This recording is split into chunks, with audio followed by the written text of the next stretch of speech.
You're watching a Big Z review. The Naked Gun is Hollywood's newest Reboot-quel, and it just might be the best they've ever done. I absolutely loved it. Once you kill a man for revenge, there's no going back. A voice in your head saying over and over, "That was awesome." So I watched the Naked Gun trilogy movies a lot as I was a kid. I know my parents loved them, and I know some of the stuff was a little adult. I think at the time as a kid, it just went over the top of my head. Same way with stuff like Airplane and all those crazy comedy parody satire films. And I grew up, always loving them, and they kind of disappeared. Like they had a resurgence with like the Scary Movie series, but then that just kind of went downhill with repeating everyone doing just like this carbon copies of the movies they're making fun of instead of having anything interesting to say. But like this one, it is a reboot-quel. It's essentially a lot of the characters in the police squad are the sons of the characters from the first movie, including I know one of the main trailer clips was them all kneeling in front of a painting of their dads. And then Moses Jones as not Norberg Jr. was standing in front of the O.J. Simpson one. It's oh, goddamn. So Liam Neeson is Frank Drebin Jr., playing the son of Leslie Nielsen. And I never would have expected, when I first heard about this, I was like, really, Liam Neeson?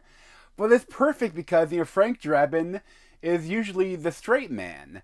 He's he doesn't react to anything. Even if he doesn't get a joke, he says something that's a joke without realizing it's a joke. And they portray this so well. And the director of this is Akiva Schaffer. And he did a lot of Saturday Night Live stuff and did Pop Star Never Stop Stoppin'. And this movie it's the funniest thing I've seen in theaters in as long as I can remember. Maybe since Game Night. That's probably the last really funny comedy I've seen in theaters. Just now, they just don't make them anymore. If they make a comedy, it just straight it's really cheap and it's straight to streaming. And this one, they spent some money on. I'm sure it's still relatively cheap, but it feels like those 80s comedies, but it's also its own thing. A lot of it has some jokes that are more pop culture. It has some jokes old pop culture. But it's so many jokes. And the funny thing is watching it, I could tell that there are so many things happening behind the main characters, stuff going on in the background. And I know I missed some of it. This would be so interesting to watch again with you. I feel every time you watch it, you'll catch something new. Because even I noticed towards the end, there's people walking around with stuff in crime scene bags, and I couldn't catch what it was. I feel that was probably a joke because there's been the jokes like that throughout the whole film. And they introduced Pamela Anderson as Bess Davenport. It's kind of interesting. They play what actually they're playing in this movie is also might be happening in real life. In this, Frank Drebin Jr. is a widow, and he hasn't dated anyone since the wife died. And then now Pam Anderson comes in, and that's their real life story. Liam Neeson's wife died almost 2 decades ago, and he hasn't dated anyone apparently that in public. And now they might be dating. So, go then. And then she's really funny. She's also the straight woman. They definitely but there's so many things going on here. And I love that they can make fun of themselves and make fun of Hollywood. And they make fun of, I know there's some Mission Impossible jokes. Even though if you don't know Mission Impossible, it won't pop out. They don't do the classic things you would make fun of from Mission Impossible. They do some of the stuff where the reveal of when they kidnap one of the terrorists and then make it seem like they already won and it's in the future. They do that bit, but they riff on it. They're oh no, now you're cut. Now you're cut. It's just it's hilarious. And everything about this movie is so funny. And I love Liam Neeson. He is just so serious, and he does, like, a couple of times there's like action, and the action scenes are actually good. Although, of course, they're like he punches someone's head off or rips someone's arms off with no blood. But it's like so much here is just hilarious. You know, Paul Walter Hauser plays Ed Hawkins Jr. And like there's the whole cast. This is mostly a little bit less than the original Naked Gun, which is much more of like a crew. This is really Liam Neeson and Pamela Anderson's film.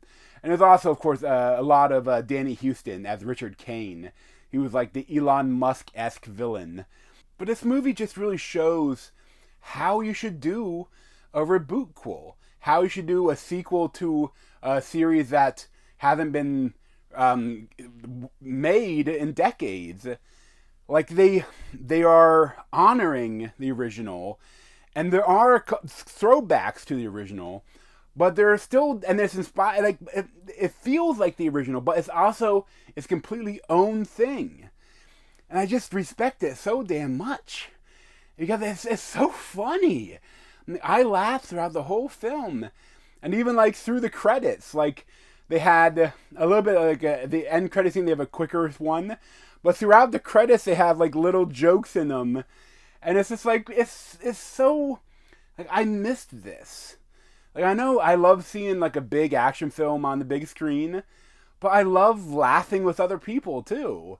You know, like, it's something, you know, heartening about laughing with others, you know, in the theater. Like, there weren't too many people in mine, because I went on a Thursday night at 7 o'clock, but there was a handful of people, and we were all laughing a lot.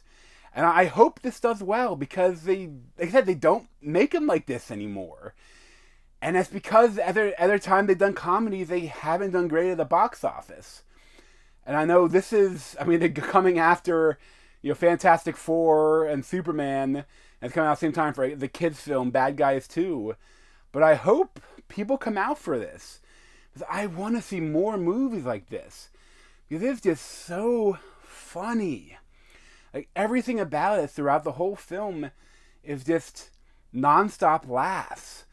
Like, it reminds me so much of those old movies, but it still is completely new, completely original. And I had high hopes for it, but it surpassed them. Like, it's really an amazing movie that I hope everyone goes see. I'll probably give like a 9 out of 10. Like, I want to see how the jokes hold up with rewatching it. Because, like, I've rewatched the Naked Gun trilogy, like, in the spring or late winter this year, and they're still hilarious. So I hope this holds up too. But time will tell, I guess. Like, I really hope people go see it. But thanks for watching. If you want to see more of me, you can subscribe down below. Thanks.